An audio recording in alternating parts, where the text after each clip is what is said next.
AITA for taking my daughter's college fund back after she said she was going no contact?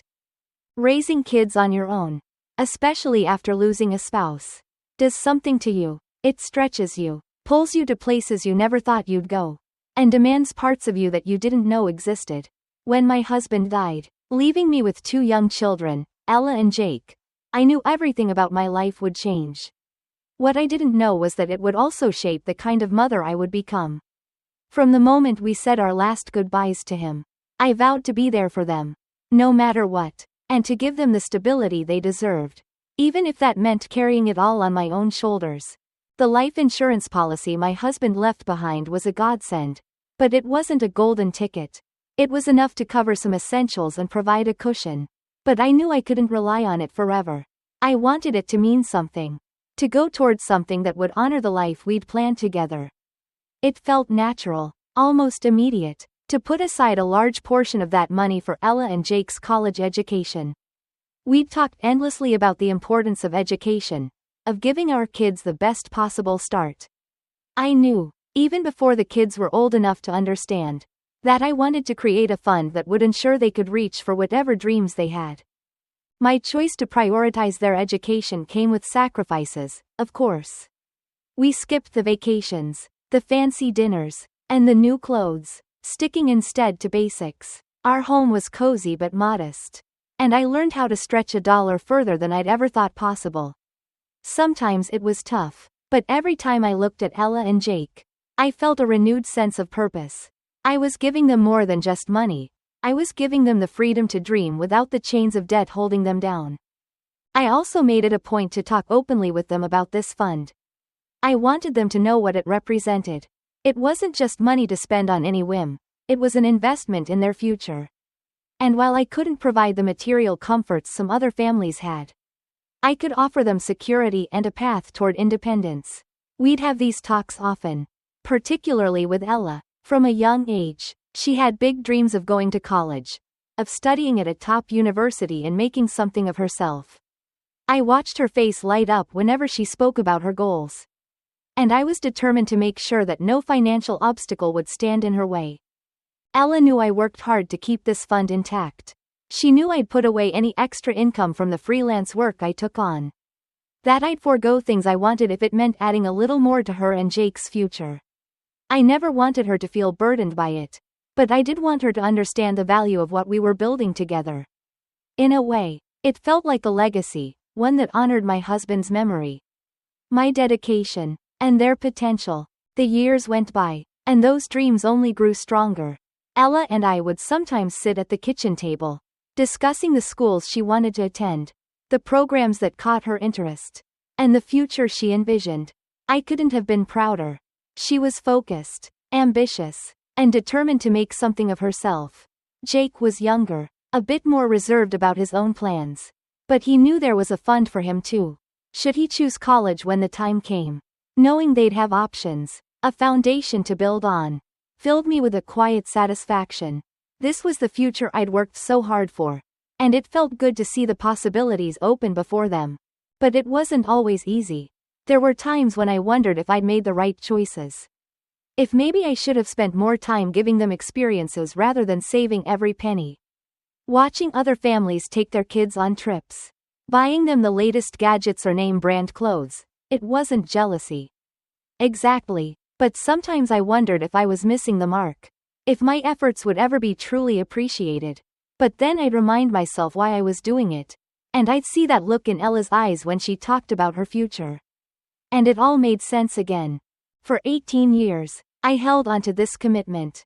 Through long work hours, tight budgets, and lonely nights, every sacrifice, every choice, felt like an investment in my children's future, a testament to my love for them and my dedication to seeing them thrive. I wanted Ella and Jake to look back one day and know, without a doubt, that their mother had done everything she could to give them a strong foundation. I believed with all my heart that this fund would be their stepping stone to a brighter, more fulfilling life. Ella and I shared so many dreams about her future. And while I knew that, as she grew older, she'd naturally start to pull away, to find her own path, I always thought we'd remain close. bound by that shared vision and the sacrifices that had built it. I imagined dropping her off at college, giving her a teary but proud hug, and seeing her take her first steps toward the life she'd worked so hard for. But life has a way of throwing us unexpected curves, challenging everything we thought we knew. And as Ella's teenage years wore on, changes I hadn't anticipated began to surface. The dreams I'd cherished started to feel distant, almost foreign, as if they belonged to someone else entirely. Looking back, I realized that the changes in Ella started gradually. At first, they were almost unnoticeable, small things that could have easily been chalked up to normal teenage angst or the pressures of high school. She began spending more time alone, became a bit quieter around the house, and her usual excitement for school and extracurriculars seemed to dwindle. I attributed it to senior year stress and the looming college applications. But, like cracks slowly spidering across glass, those small changes grew into something bigger and harder to ignore. Around this time, Ella started dating a guy named Matt. I hadn't heard much about him beforehand. He was a year older and had recently graduated. The first time she mentioned him, I thought it was just a fleeting teenage romance, something that would pass before the semester was over. But it didn't pass. Instead, it intensified quickly, and I could see how deeply attached she was becoming. There was a time when Ella and I would talk about everything, from school drama to her goals for the future. But as her relationship with Matt grew, that openness between us began to fade. Matt was polite enough the few times we crossed paths, but I couldn't shake an uncomfortable feeling about him. Maybe it was a mother's intuition, or maybe it was just my concern over how intensely he seemed to have become a part of her life so quickly. He wasn't in school, had no job that I was aware of, and spent most of his time hanging out with friends or doing side gigs, as he called them. When I asked her about what he did for work or if he was planning on going to college, Ella would shrug it off, saying he had his own path and that not everyone was meant for the conventional route. In those days, our conversations about her future grew shorter, tense. I noticed she'd roll her eyes or sigh impatiently when I brought up college applications or scholarship deadlines. It was as if the dreams we had discussed so many times before were suddenly unappealing to her. Almost like they were some kind of burden. I'd try to remind her of all the things she'd worked for, all the dreams she'd once had, but she'd respond with vague statements, telling me not to smother her with expectations. The change in her attitude was startling, and hurtful too. I couldn't understand how someone who had been so focused, so determined, could suddenly dismiss everything she'd worked toward, and I couldn't shake the feeling that Matt was part of it. Ella had never questioned the importance of college until she met him. Had never scoffed at the idea of planning for her future.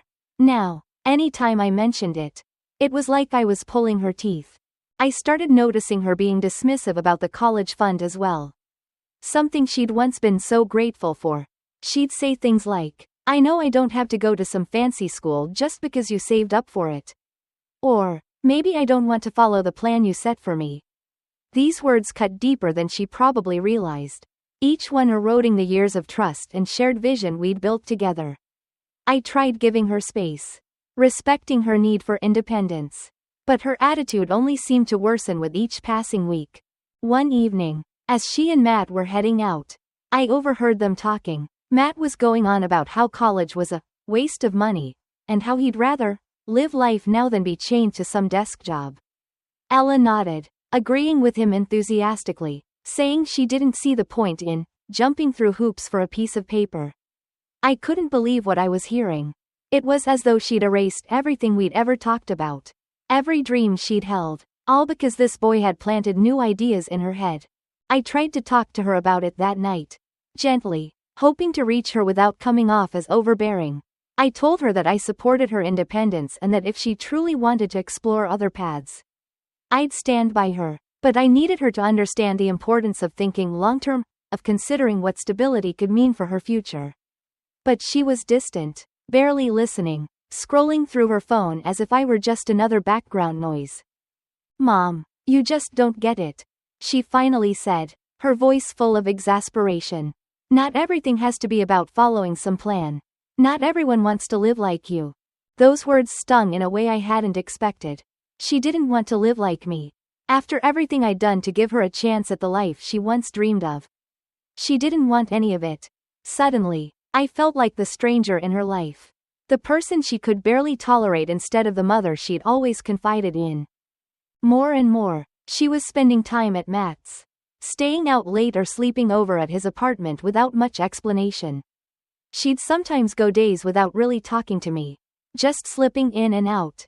Always with a cold look or a dismissive attitude if I asked about her plans.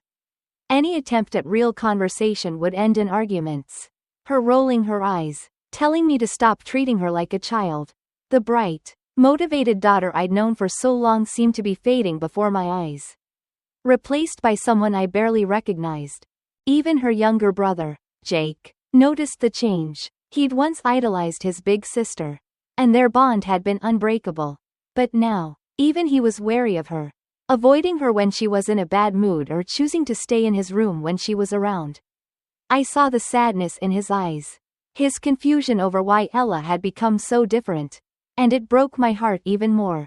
The warmth and laughter that used to fill our home felt like a distant memory. Instead, our house was filled with tension. With the unspoken weight of all the things left unsaid between us. I missed the days when we'd spend time as a family. When Ella and I would sit together and talk about her dreams. About her excitement for what lay ahead. Now, it seemed like those days were gone. Replaced by this uncomfortable reality I couldn't control. As I watched her pull away further, I felt a growing fear gnawing at me. I couldn't shake the feeling that Matt's influence was changing her in ways she didn't fully understand. I worried she was losing sight of the person she was. That she was discarding years of hard work and dreams without fully realizing what she was giving up. And I felt powerless to stop it. Like I was watching her throw away everything I'd worked so hard to protect. Everything we'd once believed in together. I wanted to reach her. To remind her of the girl she'd once been. Of the dreams we'd shared. But every time I tried, it felt like she was slipping further away. Out of reach. Disappearing into a world where I no longer had a place. I had hoped things would calm down. That maybe this was just a phase. And eventually, Ella would come back to herself. I kept telling myself to be patient. To give her space. But with each passing day, it felt like she was slipping further away. Our once warm home now felt like a battleground where I had to walk on eggshells. Afraid that any wrong word would send her into another tirade. But I still believed, deep down, that the girl I had raised was in there somewhere. Buried beneath whatever ideas and resentments had taken root. Then, one night, everything came to a head. Ella had been out with Matt, and when she got home, I could tell she was already in a foul mood. Her face was closed off. Her arms crossed as she brushed past me in the hallway. Headed straight to her room. I knew I should have let it go. Given her time to cool down. But the tension had been building for so long. And I couldn't ignore it anymore. I approached her door. Knocking softly. Ella, I called gently. Can we talk for a minute? She flung the door open. Eyes flashing with irritation. What do you want, Mom? Her tone made my heart sink. But I pushed forward, trying to keep my voice steady. Ella, I know things have been rough between us lately. I just want to understand what's going on. You've always been so focused. So driven. And now it feels like you're throwing all of that away. She let out a loud, exasperated sigh and shook her head. There you go again. I'm not throwing anything away. Mom, maybe I'm just finally doing what I want instead of following your plan for me. Ella, this isn't about my plan. I said, trying to keep calm. It's about the dreams you've had. The future you've worked so hard for. College was something you wanted. And I've saved everything I could to make sure it was possible for you. But now it feels like you're dismissing all of that. Like you don't even care anymore. Oh, so this is about money? She snapped, crossing her arms. Of course, because everything with you is about what you sacrificed. Right? All the money you saved. All the things you didn't do because of us. Well, guess what, Mom? I didn't ask you to do that. You made those choices. Her words hit like a punch to the gut. I felt the wind leave me. Her statement cutting deeper than anything I could have expected. I'd never once regretted any of the sacrifices I'd made for my children. I'd done it out of love. Out of a desire to give them something better. To hear her throw it back in my face felt like a betrayal. Like everything I'd worked for had been reduced to nothing. Ella, I said, my voice trembling, that's not fair. I did everything I could to give you a chance at the life you wanted. I gave up so much so you wouldn't have to. She rolled her eyes, her expression one of pure disdain. You just don't get it. You act like you know what's best for me. Like you get to decide what I do with my life. But I'm not a kid anymore. Mom, I don't need you hovering over me, controlling every decision I make. I have my own life. And I don't need you or your money to live it. I was speechless, struggling to keep my composure as she unloaded years' worth of frustration and anger. But as painful as her words were, I could sense that something more was beneath them. She was pushing me away, severing ties that had once felt unbreakable. I was trying to find the right words to respond, to bridge the growing distance. But she cut me off with a statement that shook me to my core. When I go to college, she said, her voice cold and matter-of-fact, I'm going no contact with you. I'm done. You won't have to worry about me. And I won't have to deal with your control. I'm going to live my life the way I want to, without you constantly hanging over me. Her words landed like a blow, one that left me reeling. No contact. The concept felt alien, impossible. After everything I'd done, everything I'd sacrificed, the thought that she'd cut me out of her life so easily, so casually, was incomprehensible. I could barely find the breath to speak. Ella, how can you say that? I managed, my voice barely a whisper. I've done everything for you. How can you just leave like that? She shrugged, seemingly unmoved by the pain in my voice. It's my choice. I'm tired of being treated like a project. I'm not your project, Mom. I'm a person, and I'm done living by your rules. I wanted to scream, to shake her, to make her understand how much this hurt. But instead, I just stood there, feeling the sting of her words as if they'd left a mark I'd never be able to erase. She looked at me with indifference. And in that moment, I saw a stranger. I saw a girl who had once been my daughter but had drifted so far from me that I barely recognized her. Without another word, she closed the door in my face, leaving me standing in the hallway. Numb and heartbroken, I felt like I was unraveling. As if every dream I'd held for her, every sacrifice I'd made, had been reduced to ashes in an instant. I thought of the late nights spent working, the years of careful planning, the conversations we'd shared about her future. And now, it was all slipping through my fingers, cast aside without a second thought. I spent the rest of that night in a haze, replaying her words over and over in my mind. I tried to make sense of it, to understand what had gone so wrong. But all I felt was an overwhelming sadness, a crushing sense of betrayal. I had given her everything, and in return, she was telling me I meant nothing to her. She was willing to walk away, to leave me behind as if I were some burden to be shed. The next day, I couldn't shake the emptiness, the feeling that my world had been shattered. It felt like I was mourning a loss, like I was grieving the relationship that had once been so strong. But as I sat there, alone with my thoughts, a new feeling began to creep in, one I hadn't expected: anger. Not just anger at Ella's words, but anger at the realization that I was being discarded so easily after everything I'd done. And in that moment, something shifted in me. I made a decision, one that felt both painful and necessary.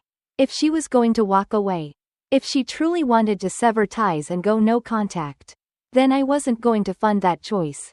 The money I'd saved, the fund that had come from years of sacrifice, wasn't meant to support someone who wanted nothing to do with me.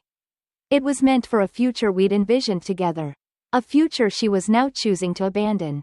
So, after letting the dust settle and giving myself time to cool off, I told her that if she wanted nothing to do with me, the college fund was off the table.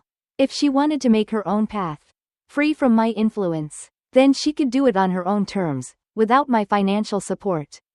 Her reaction was explosive, filled with accusations and insults, calling me manipulative and vindictive. But beneath her anger, I could sense a sliver of fear, a realization that actions have consequences. It was one of the hardest choices I'd ever made, a decision that went against every instinct I had as a mother. But I couldn't support a future where I was unwelcome, where I was nothing more than a faceless provider. She had drawn her line, and for the first time, I drew mine. After I told Ella about my decision, there was a stillness that settled over the house, like the calm after a storm. But beneath that calm, I could feel the tension, sharp and alive, hovering over us every time we crossed paths. Her words had broken something within me, something I'd thought was unbreakable. And the weight of her declaration, to go no contact, to erase me from her life, hung in the air like a dark cloud. I had spent her entire life preparing her for a bright future. Yet here I was, feeling like I had to fight for the right to even be part of it. Ella's reaction to my decision wasn't just angry, it was like a fuse had been lit. She accused me of manipulating her, trying to control her by dangling the money as leverage. She threw every accusation she could think of, and it stung. She called me selfish, controlling, and manipulative, words I never imagined hearing from my own daughter. In her eyes, my years of sacrifice had transformed into some twisted form of control. Something to be resented instead of respected. And as hard as I tried to remain composed, her words rattled me. But beneath her anger, there was also a vulnerability I hadn't seen before. For all her harsh words and the accusations she flung my way, I could tell my decision had shaken her. She hadn't expected it. Maybe she'd thought I would cave, would apologize, would do anything to keep her close. But something in me had hardened. A protective instinct that told me it was time to stand my ground. I wasn't trying to control her, I was simply drawing a line. The fund wasn't something I owed her, it was something I had created as a gift. A promise I had made to her and her brother. And if she wanted to sever ties, then I wasn't going to be the silent benefactor funding her life. I had saved that money for a future that she had turned her back on. And if she didn't want me in her life, then she could find a way to do it without my help. I didn't make the decision lightly. I spent hours going over the past few years, replaying moments in my mind, wondering if there was something I could have done differently. I questioned everything, my parenting, the way I'd spoken to her about her future, even my values. But every time, I came back to the same conclusion. I hadn't made this decision out of spite. I'd made it because I couldn't stand to support a future where I was nothing more than a distant memory. Forgotten and disregarded. I considered what would happen to the fund. In all my years of saving, I'd never thought about it as anything other than Ella's college money. But now, with her rejecting that future, I had to rethink everything. I thought about Jake, about his future, and the possibilities that might open up for him.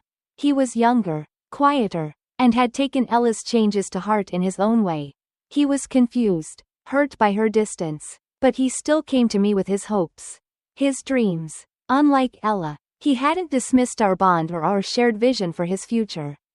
With Jake's interests in mind, I decided that if Ella truly meant to go no contact, I would split the fund between him and some other needs for the family.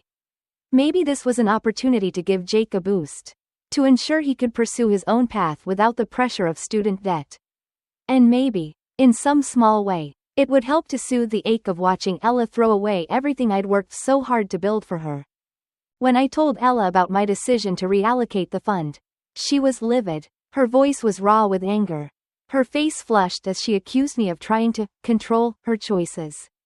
It hurt to hear those words, but I knew that I had to stay strong. I reminded her that the fund had always been about supporting a future that valued education, independence, and responsibility. If she didn't want to follow that path, that was her choice, but it was also my choice to decide where the money went. It's not your money, she spat. You saved it for me. For my college. You can't just take it away because you don't like the choices I'm making. I took a deep breath, grounding myself before responding. Ella, the money was saved for you to build a future. Yes, but it was saved for a future we envisioned together. One where we were still part of each other's lives. You can't expect me to fund a life that you've already told me I'm not welcome in. It doesn't work that way. The conversation ended in silence. A heavy, tense silence that seemed to echo throughout the house. I could see her struggle. The way she tried to hold onto her defiance even as she processed what this decision really meant. And though I could see her frustration, I felt a strange sense of relief. For once, I was no longer bending over backward, trying to keep a connection that she seemed determined to sever. Over the next few days, I replayed our conversation in my head, feeling a mix of sadness and resolution. Friends I confided in had mixed reactions. Some said I was well within my rights. They understood the years of sacrifice I'd put in, the countless ways I'd shown my love and commitment to my kids. They believed that if Ella truly wanted nothing to do with me, it was fair for me to reallocate the fund. Others were more cautious, suggesting that perhaps I was acting out of hurt, that by using the money as a consequence, I was only adding fuel to an already intense situation. Their words gave me pause, and I spent a few sleepless nights wondering if I was truly being fair. Was I using the fund as leverage, as Ella accused? Was I punishing her for a decision that came from her need to find independence? But each time I returned to the same truth, the fund was always about supporting a future we believed in together. It wasn't about control, it was about our shared values, our shared dreams. And in the end, I wasn't willing to enable a life where I was erased. I wasn't willing to fund a version of the future where she could cut me out entirely yet still benefit from the sacrifices I'd made. It was a difficult realization, a painful acceptance of the boundaries I now had to set. But I knew it was the right one for me. After the dust settled, I could feel the shift in our home. The air was thick with tension, a quiet acknowledgement that things had changed. Ella remained distant, cold, and dismissive, but I could see traces of doubt in her eyes. Moments where her anger seemed to falter. I didn't press her, didn't try to re-establish what we'd lost. For the first time, I felt like I had finally set a boundary for myself, one that gave me a measure of dignity and respect. Ella may have chosen to go no contact once she left for college, and I had no control over that. But I knew that whatever happened, I had done everything I could to support her, to be there for her. And if she chose to walk away, I would let her, but I would no longer fund a life where I was merely a footnote, an afterthought in her world. That night, I sat alone, thinking of the future that lay ahead for both of us. I didn't know if she would ever understand the depth of my love for her, or the weight of the choices I'd made. But I hoped that someday, when the anger faded and the years gave her perspective, she would see this for what it truly was, a mother's painful decision to stand her ground, to protect her own heart. And in the silence of that evening, I finally felt a sense of peace, a quiet acceptance of the path I had chosen. I couldn't control Ella's choices, but I could control mine, and I would choose to move forward, carrying love and hope in my heart, even as I let go of the dreams we'd once shared. In the days that followed, I found myself reaching out to friends, sharing the situation in hopes of finding some clarity. I hadn't expected Ella's declaration to feel like such a heavy weight, pressing down on every part of me. She'd made her stance clear, yet the doubt kept gnawing at me, chipping away at the resolve I'd built. I wanted reassurance, some confirmation that I wasn't the only one who would have made this choice. And maybe, on some level, I was just searching for someone who could tell me that I wasn't a terrible mother.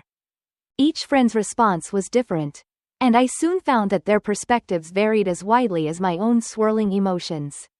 One of my closest friends, Laura, listened with a sympathetic ear as I recounted everything. She'd known me since before my husband passed and had been there through every milestone with the kids. Her understanding of the sacrifices I'd made, the careful planning, the dreams I'd shared with Ella made her opinion feel especially meaningful. "Honestly, I think you did the right thing," Laura said, her voice filled with conviction. "Ella doesn't get to have it both ways. She can't just cut you out and still expect you to finance everything. The fund was a gift, not an entitlement. If she doesn't appreciate that, then it's her loss." Her words were a balm, offering the kind of validation I'd been craving. It was reassuring to hear that someone understood the weight behind my decision, that I wasn't being harsh or vindictive, but simply protecting my dignity. Laura reminded me that this wasn't about control, it was about honoring the relationship that Ella seemed so ready to discard. But not everyone was as understanding. I confided in another friend, Angela, who took a much different stance. Angela's kids were younger than mine, still in elementary school, and she had always been the type of parent to take a gentler, more hands-off approach. Her reaction surprised me, and it stung in a way I hadn't expected. "Look, I get that Ella's words hurt," Angela said carefully, "but she's young. Kids say things they don't mean all the time, especially when they're trying to assert their independence. Taking back the college fund feels like, I don't know. It feels like you're using it to punish her. Are you sure this isn't just a reaction to how hurt you are? Her words hit a nerve, forcing me to confront the possibility that maybe, on some level, I was letting my emotions drive this decision. Was I withholding the fund out of a desire to make Ella feel the same pain she'd caused me? I knew that wasn't my intention, but the doubt lingered, making me question if perhaps my choice had been clouded by the hurt of feeling unwanted. Angela's response left me feeling conflicted, as if I were straddling two worlds, one where I had every right to protect my hard-earned savings, and another where my actions could be seen as a form of retaliation. I didn't want to be the kind of mother who wielded money as a weapon. But I also couldn't ignore the simple truth that Ella had rejected the life I had worked to provide for her. Later that night, I sat alone in the quiet of my bedroom, replaying Angela's words in my mind. Her comment that I might be punishing Ella lingered, and I wondered if I was somehow in the wrong. But every time I thought about Ella's cold, dismissive declaration that she wanted to go no contact, I couldn't bring myself to undo my decision. It wasn't about punishing her, it was about standing up for myself. For the love and sacrifices I had poured into her future. If she wanted to live a life that excluded me, she would have to do so without my support. A few days later, I spoke to my sister, Claire, who had been a steady presence in my life since my husband's passing. Claire, who'd seen the hours I'd worked, the vacations I'd passed up, and the dreams I'd put on hold to give Ella and Jake a solid foundation. I trusted her to be honest with me, and her response was as blunt as it was reassuring. Don't let anyone make you feel guilty for this, Claire said firmly. Ella is the one making this choice, not you. She's old enough to know what she's saying. And she's the one choosing to cut you out. She doesn't get to pick and choose which parts of you she wants. You have every right to keep that money for Jake or even for yourself. You've given enough. Her words struck a chord. And for the first time since this whole ordeal began, I felt a glimmer of confidence in my decision. Claire reminded me that love didn't mean being a doormat, that I didn't have to give until there was nothing left of me. Ella was drawing her own boundaries, and I had the right to draw mine. The contrasting opinions from friends and family left me feeling like I was walking a tightrope, trying to balance between empathy and self-respect. Part of me wanted to reach out to Ella, to tell her that my decision didn't mean I loved her any less. But another part of me knew that the only way for her to truly understand the weight of her choices was to let her experience the reality of independence. Perhaps she would come to understand, maybe even appreciate, the sacrifices I'd made, or perhaps she wouldn't. But either way, I had to let her go, to give her the space she clearly felt she needed. In the end, I realized that this situation was about more than just money. It was about boundaries, respect, and the painful truth that sometimes, love means letting go. Ella was testing her wings, asserting her independence in ways that were hurtful, even cruel, but they were her choices to make. I could either continue to hold onto the vision I'd had for her future, or I could step back, allowing her to navigate her own path, even if that path didn't include me. As hard as it was, I knew that holding firm on my decision was, in some way, a final act of love. It was a painful acknowledgement that she was no longer the little girl I'd once held so close. That she was now an adult making adult choices, even if those choices meant severing the bond we'd once cherished. And though the thought of losing her felt like a piece of my heart was being torn away, I also knew that I had to respect her right to define her own life, her own identity, even if it meant leaving me behind. The conflicting opinions of those around me reminded me that there was no perfect answer. No one-size-fits-all approach to parenting an adult child. I would always be her mother, and I would always love her. But sometimes, love means respecting someone's decision, even when it's painful, even when it feels like rejection. And as I prepared to move forward, I held onto that love, that quiet, steady love that would always be there, waiting for her if she ever chose to return. In the quiet aftermath of those conversations with friends and family, I found myself alone with my thoughts. The echoes of everyone's advice fading into a dull hum. Each piece of advice had been well-intentioned, yet none fully captured the depth of what I was feeling. I was a mother, and at the end of the day, this wasn't just about money or independence. It was about Ella, my firstborn. My dreamer. The girl I'd once rocked to sleep and read bedtime stories to. I wasn't just letting go of a college fund. I was letting go of a vision. A bond. A sense of purpose that had sustained me through some of the darkest times in my life. I thought back to the countless moments I'd spent with Ella over the years. The late nights, sitting up with her when she had a nightmare or was sick. The early mornings spent helping her with last-minute school projects. The shared laughter and inside jokes. She had been my heart. My first purpose after losing my husband. And my anchor when the world felt overwhelming. All of those memories, now tainted with the painful awareness that she wanted to leave it all behind. And yet, despite her words, despite the hurt, there was a part of me that refused to believe that our bond could be so easily erased. I wanted to reach through the pain and anger.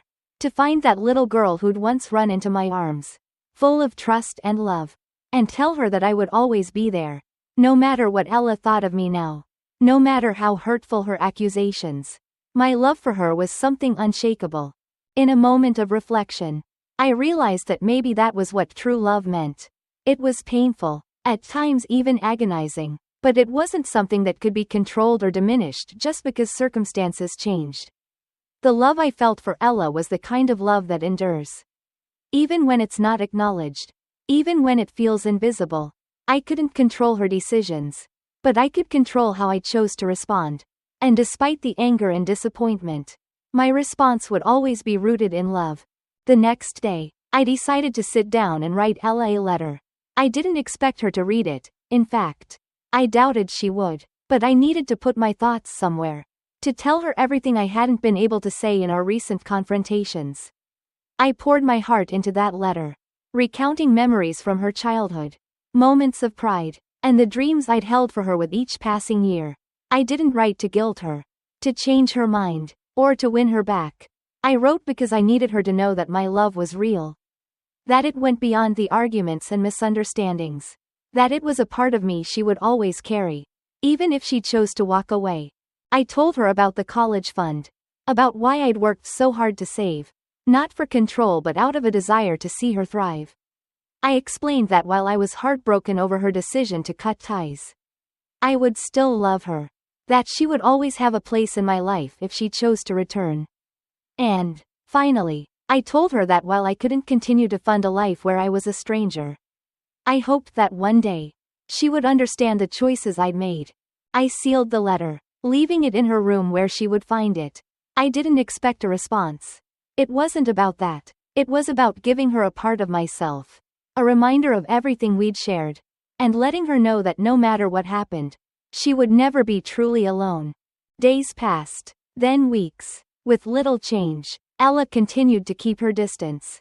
A quiet, steely coldness in her demeanor whenever we crossed paths. It felt like she was slipping further and further away, each day widening the gap between us. Jake had noticed the tension too, but he kept to himself, sensing that this was something even I couldn't explain to him. Then one evening, after a particularly long day at work, I came home to find Ella sitting at the kitchen table, holding the letter. Her face was unreadable, her fingers tracing the edges of the paper, worn from where she'd gripped it tightly. For a moment, neither of us spoke. The silence felt heavy, like a bridge we both wanted to cross but didn't know how. When she finally looked up, her expression softened, just a fraction, but it was enough to break through the walls I'd been building around my heart. I didn't know, she said quietly, almost to herself. I didn't know it meant that much to you. Her words were simple, almost tentative, but they reached me in a way that nothing else had. I could see a hint of the girl I once knew. The daughter who had once seen me as her world. And I felt the weight of my own anger and pain start to lift. I didn't respond, didn't push her for more. I just sat down across from her, letting her process the emotions that were clearly bubbling beneath the surface. For the first time in what felt like ages, we sat together in a companionable silence. Both of us lost in our own thoughts but connected in a way that words couldn't capture. I didn't know what would come next. Didn't know if this moment would change anything or if we'd soon return to the same strained silence that had haunted our home for so long. But in that moment, I felt a small glimmer of hope, a fragile but precious reminder that maybe, just maybe, the bond between us wasn't entirely lost. The days that followed weren't perfect. Ella didn't suddenly become the girl she'd once been. And our relationship was far from mended. But there was a shift. A tentative willingness on both our parts to try. To take small steps toward understanding. She didn't bring up the college fund. And I didn't press her for explanations. Instead, we moved slowly, finding ways to connect that didn't require grand gestures or forced conversations. It was during this time that I realized the importance of patience, of giving Ella the space to rediscover herself and decide, on her own terms, what kind of relationship she wanted with me. I didn't need her to be the perfect daughter, nor did I need to be the perfect mother. All I needed was a chance to be part of her life. To support her, even if it was from a distance. One evening, she came to me and quietly mentioned her college plans, saying she'd decided to still apply. She didn't ask about the fund, didn't bring up our previous conversations. She simply shared her plans. And I listened, offering the support she had once dismissed. I didn't know if my offer would be enough, or if she would ever fully understand the depth of my love and the reasons behind my choices. But I could feel a new chapter opening between us. One built on honesty, boundaries, and mutual respect. And as I sat there, listening to her talk about her future, I realized that maybe this was what being a mother was all about, not control. Not guarantees, but a love that endures. That remains open and forgiving, even when tested to its limits. The college fund was still there, untouched and waiting, a symbol of the sacrifices I'd made and the hopes I still held for her. Whether or not she chose to embrace it was up to her. But my love for her would remain, steady and unwavering. Like the quiet heartbeat of a mother's heart that never stops, even when challenged by distance, anger, or time. In the end, love meant letting go, even as I held on to the belief that someday, she might return, not just to the fund, but to the bond we'd shared, the trust and warmth that had once defined our lives. And as she continued to talk about her plans, I knew that I would always be there, waiting with open arms, ready to support her when she was ready to let me back in. Over the next few months, Ella and I navigated a fragile new beginning. It wasn't a sudden healing, nor was it a clear return to the closeness we'd once shared. Instead, it was a slow, tentative dance, each of us stepping carefully around the memories and misunderstandings that had led us here. I could still feel the edges of her resistance, a guardedness that hadn't been there before, but I took each small interaction as a victory. A reminder that while we might never go back to how things were, we could still build something new. Ella kept to herself much of the time, but every now and then, she'd come and share a small part of her day, asking about my work or updating me on her college application process. I could see the flicker of interest in her eyes when she mentioned certain schools. A hint of the excitement she once had about the future. The pain of her earlier words still lingered, but I could see her effort to move forward. And I chose to honor that by letting her set the pace. One evening, as I was making dinner, Ella quietly joined me in the kitchen. It was the first time in months that she'd done so, and I could feel a shift. Subtle yet profound, she reached for the salad ingredients without a word, chopping lettuce and tomatoes as I worked beside her. The silence between us felt companionable, like a glimpse into a time before all the tension. And though neither of us acknowledged it, I could feel an unspoken understanding passing between us. A small promise that we were both trying, in our own ways, to rebuild. As the weeks passed, Ella's college decisions began rolling in. I could see the excitement and anxiety mixed in her expressions as she read each acceptance letter. She didn't mention the college fund, didn't ask whether it was still available to her, and I took that as a sign that she respected the boundary I'd drawn. I could tell she was still processing everything, still grappling with the distance she'd created between us. But her willingness to let me in, even a little, gave me hope. Then, one Sunday morning, as I was drinking my coffee and flipping through the mail, Ella came to me with a letter in her hand. It was an acceptance letter from one of her top choice schools, a prestigious university she'd dreamed about for years. She held the letter tightly, her knuckles white, and for a moment, she looked like the little girl I used to know, nervous and unsure. but full of hope.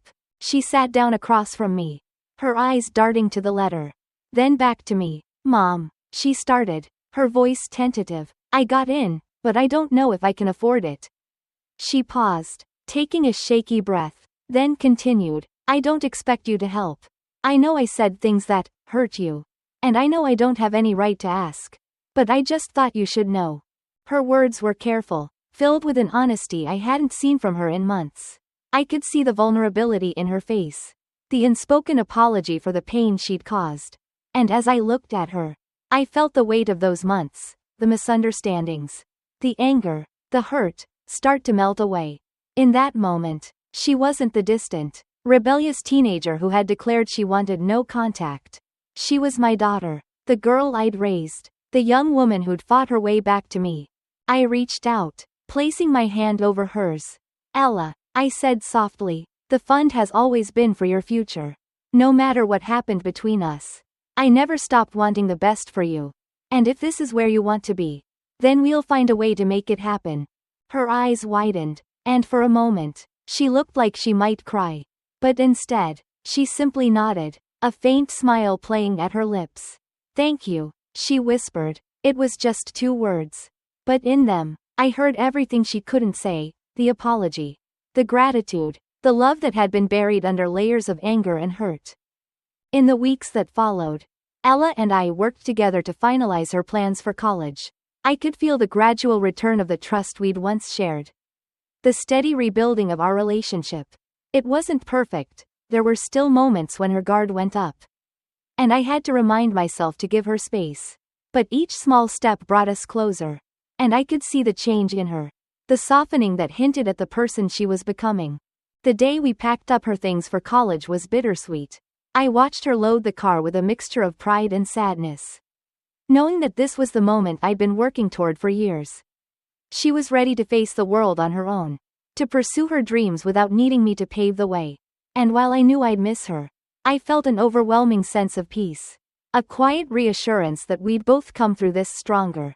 As we stood in the driveway, saying our goodbyes, she turned to me with a look I hadn't seen in so long, one of genuine affection. Unclouded by anger or resentment, she wrapped her arms around me, hugging me tightly, and I held her close, savoring the moment. When she pulled away, there were tears in her eyes, and she wiped them away, laughing softly. Thank you, Mom, she said, her voice filled with a sincerity that touched my heart. For everything. I smiled, fighting back tears of my own. You'll do amazing things, Ella, I know it. And as she drove away, I felt a mixture of sadness and joy, knowing that this was the beginning of a new chapter, both for her and for me.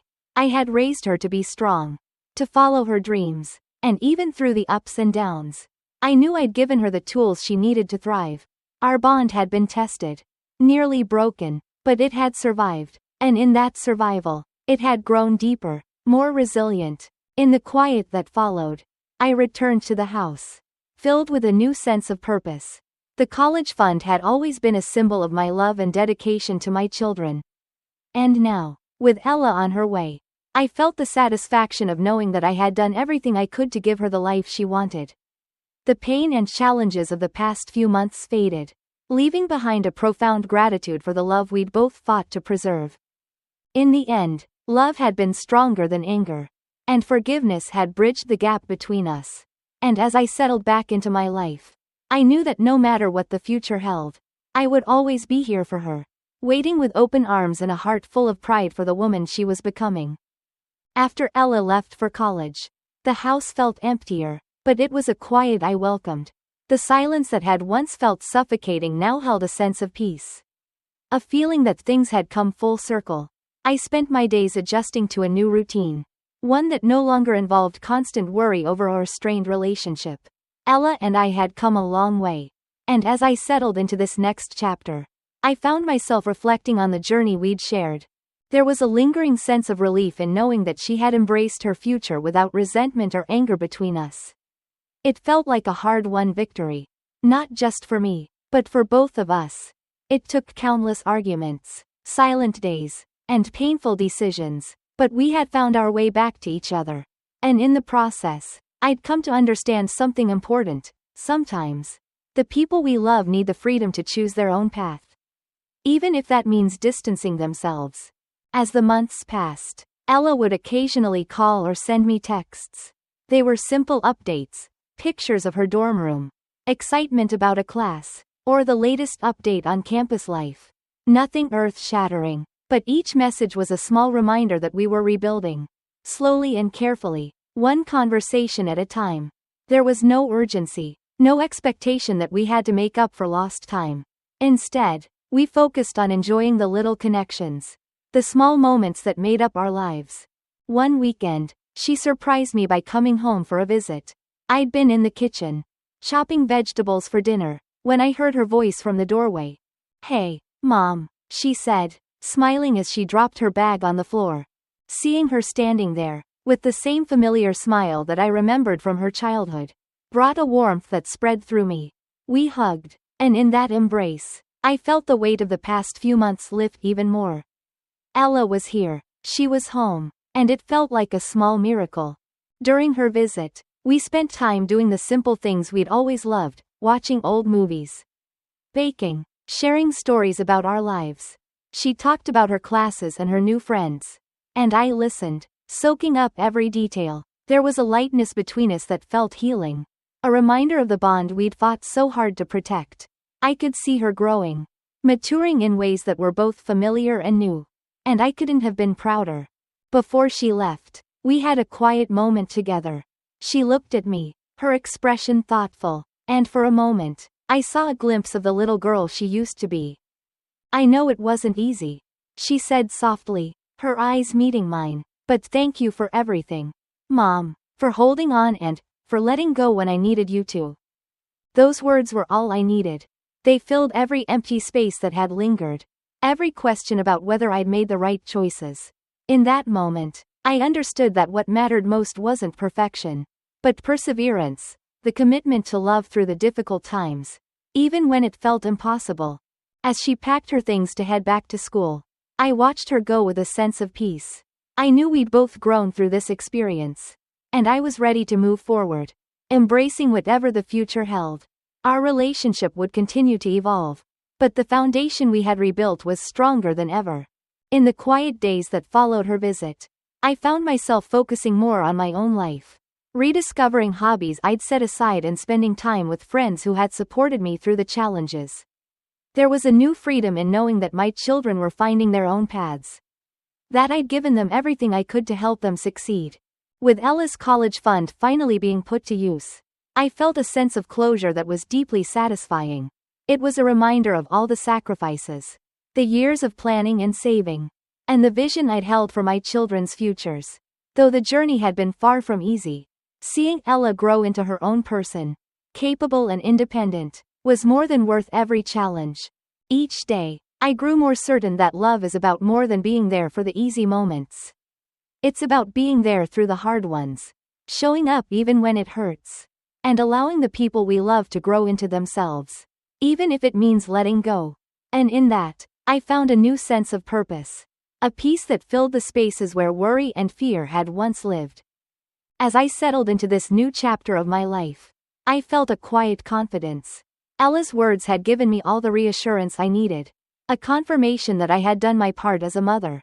Even if I hadn't always been sure of the path, my love for her and Jake remained as strong as ever, rooted in the sacrifices and joys of motherhood.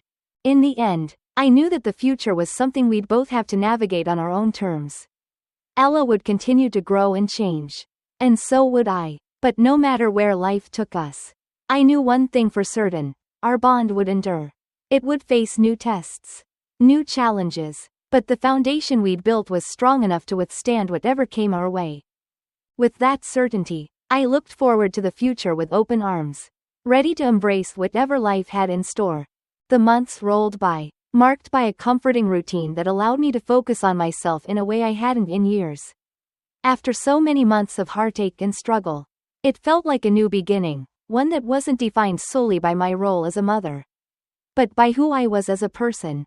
Ella's transition to college had opened a door for both of us, giving her the independence she'd sought and giving me the chance to explore a life beyond parenting. I started reconnecting with old friends, taking up hobbies I'd long set aside.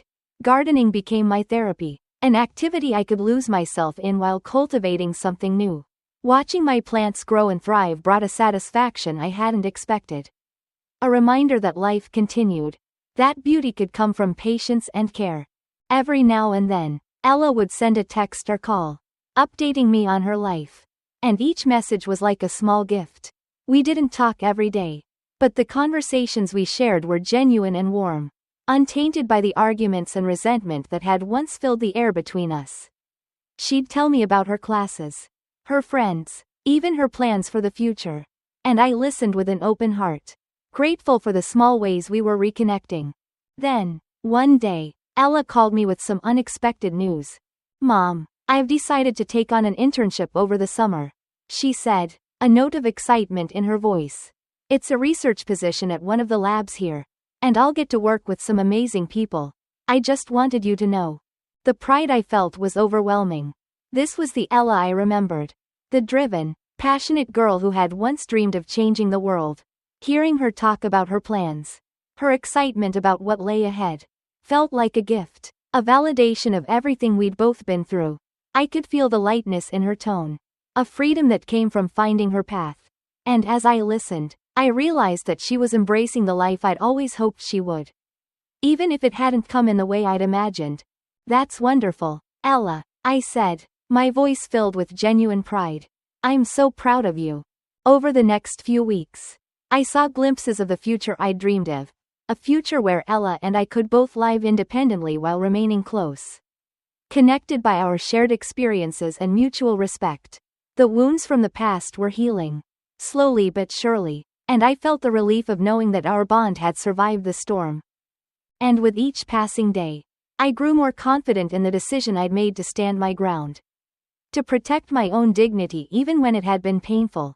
The experience had taught me that boundaries weren't barriers to love, they were the framework that allowed it to grow, to thrive in a way that respected both of us.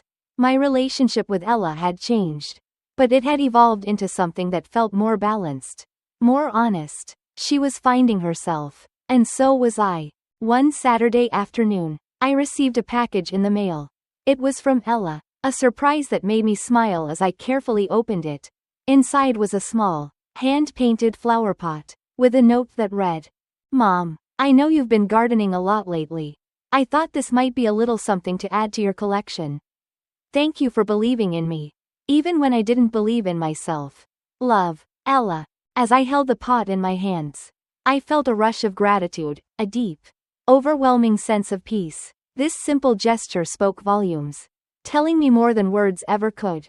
She understood, she had grown, and she was showing me that she valued the love and support I'd given her. Even through our most challenging times, I placed the pot on my kitchen windowsill, where it caught the sunlight just right. It was a small thing, but it symbolized so much more, a shared understanding, a bridge we had rebuilt together, a promise that our bond would endure. With each passing day, I grew more comfortable in this new chapter, one where I didn't have to be everything for my children, but could be someone for myself as well.